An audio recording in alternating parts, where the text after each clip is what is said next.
Okay, great. So, welcome to the broadcast. I want to thank you for joining. I'm so excited today. I have a gentleman from Los Angeles, California. He's a real estate professional, Bill Gross, and I guess you go by Bill, right? Mhm. Okay, good. So, um, But I if you're calling me to refer me business, you can call me whatever you want.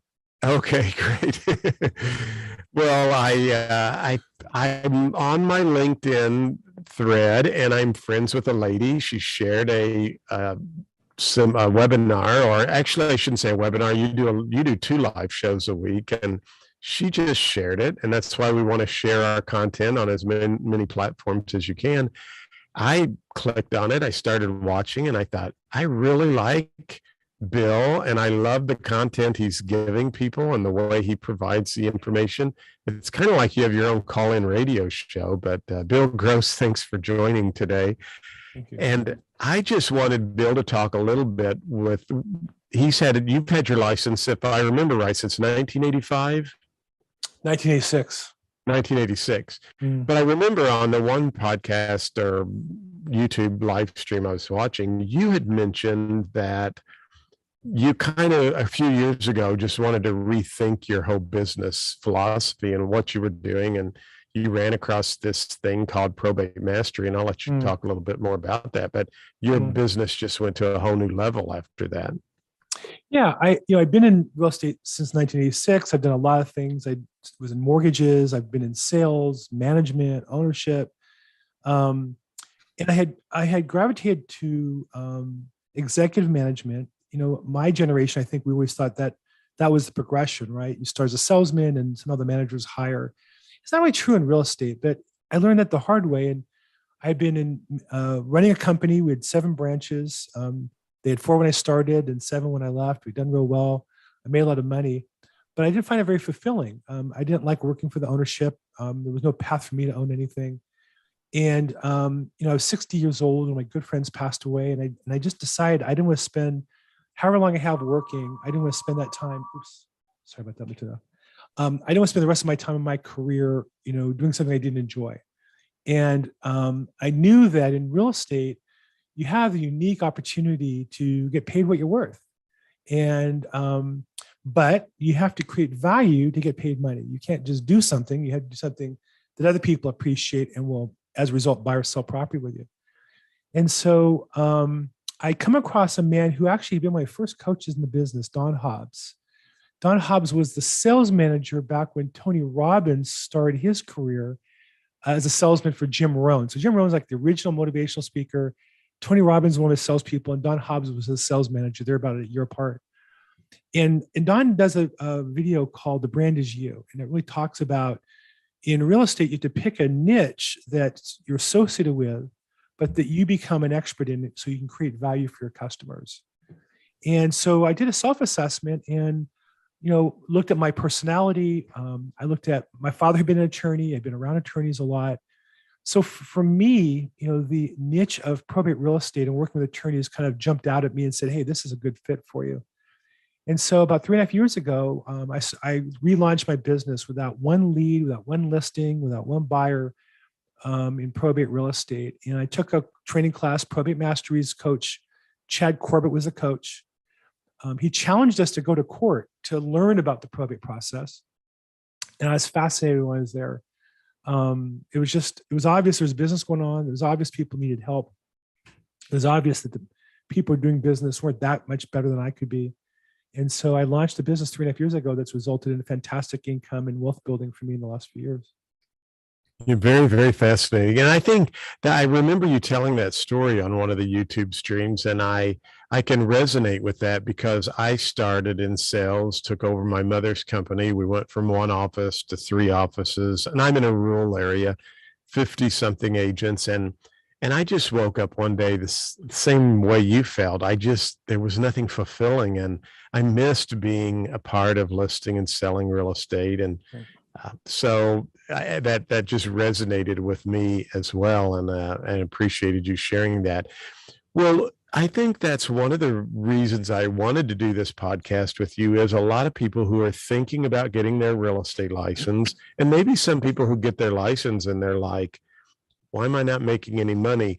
Where's a good place for them? I mean, there are all of these different niches, but if you wanted to Mm, start in the probate, working probate deals, mm, where's a good, I mean, how do you start in that? Or you went to court, and I heard you say that you went mm, every day to court. mm, Um, do you go, I mean, do they have actual hearings on a daily mm. basis to go to open up probate? Or I'm just curious how that all works.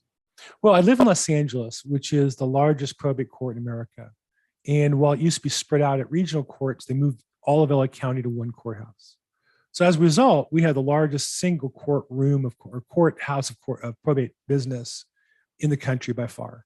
So that was a unique opportunity for me. A lot of the real estate agents who built probate business, well, I should say that also changed about 5 years ago.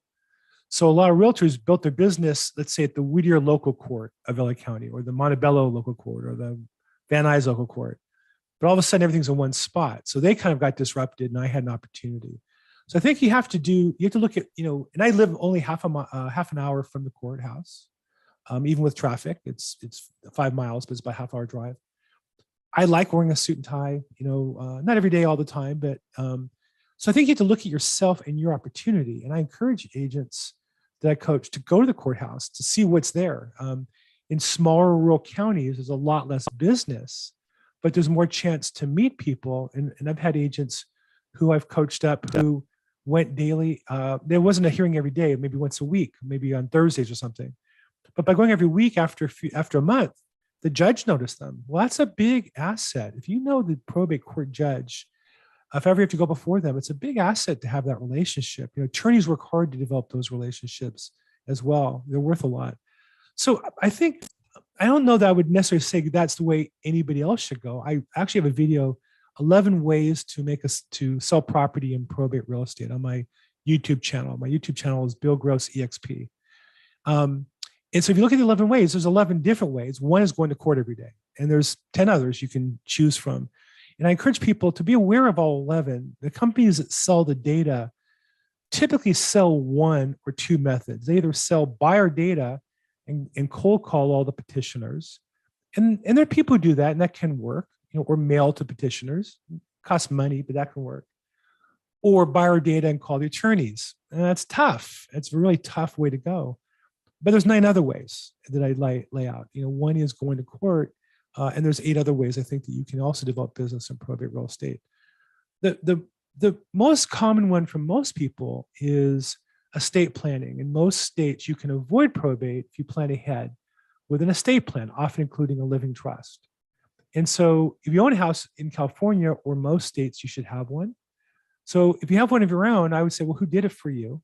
If you're happy with them, talk to them and see if you can refer them business, and then talk to your prospects, your clients, and encourage them to do the same thing. And so that becomes a cycle that you can reach out to your clients and talk about and create value for them, learn about something, and then share it with your database.